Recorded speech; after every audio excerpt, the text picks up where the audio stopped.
السلام عليكم، اهلا بيكم على قناة وصفات نود. اليوم هنحضر حلا الجيلي بالكريمة، حاجة كده خطيرة وطعم رهيب. لازم تجربوه، حقيقي هيعجبكم جدا. يلا بينا نشوف الوصفة. بس لو اول مرة تشوفوني، انا هند سليم ودي قناتي، ما تنسوش اللايك والاشتراك في القناة عشان يوصل لكم كل جديد. يلا بينا. اول حاجة كده نقول بسم الله. معايا 3 كوبايات من الحليب، عليهم معلقتين من الدقيق، معلقتين كبار، و4 معالق سكر.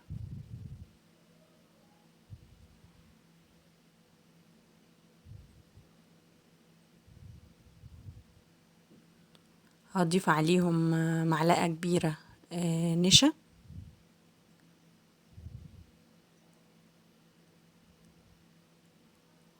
وشوية فانيليا. هقلبهم بقى كويس قوي، كل ده طبعا على البارد، وبعد كده ارفعه على النار لحد ما يتماسك شوية.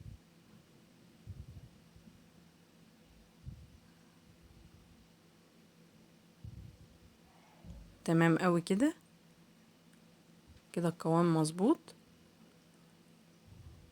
هضيف بقى معلقة كبيرة من الزبدة، وهو سخن كده لازم اضيف الزبدة، هتدوب بقى لوحدها. نقلب بس كويس وهي هتدوب كده. خلصنا الكريمة بتاعتنا. اجيب بقى القالب، هدهنه زيت، لازم ضروري جدا ادهنه زيت بالشكل ده.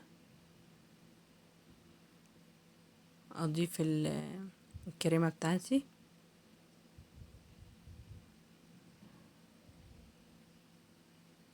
هحطها بقى في التلاجة حوالي ساعة. هي طبعا تهدى شوية، وبعد كده احطها في التلاجة ساعة. هبتدي اعمل بقى الجيلي بتاعي. معايا 3 اكياس من الجيلي، اي نوع جيلي بس يكون فراولة،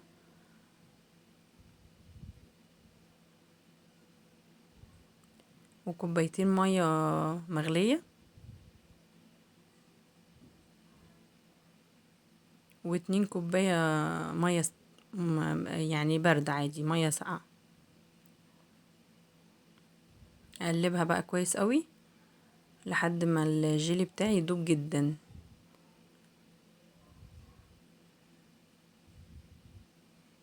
اطلع بقى القالب من التلاجة طبعا بعد ساعة،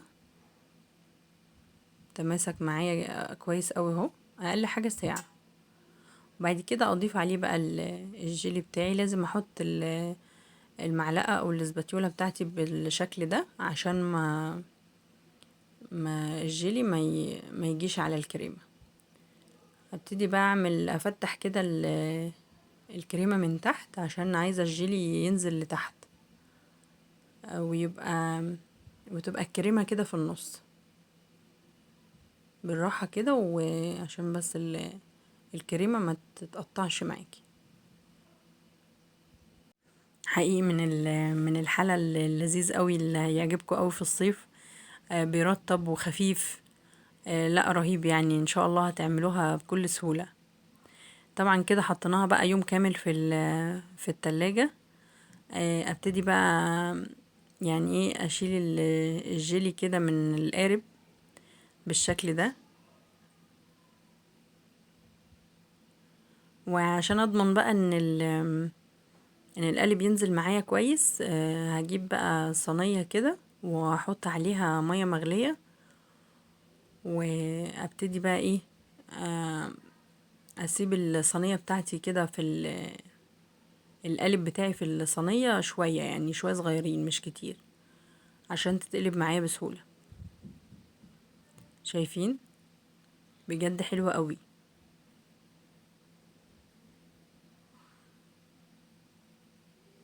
شايفين شكلها رهيب،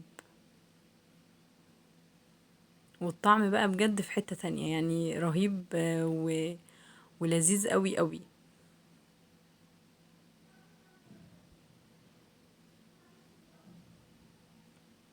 نقطعها بقى.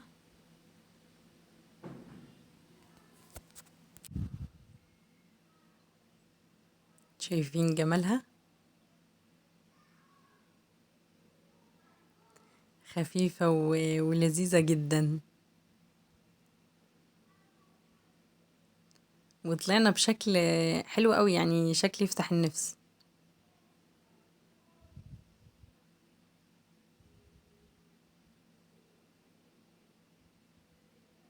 حقيقي من اجمل الوصفات بتاعة الصيف.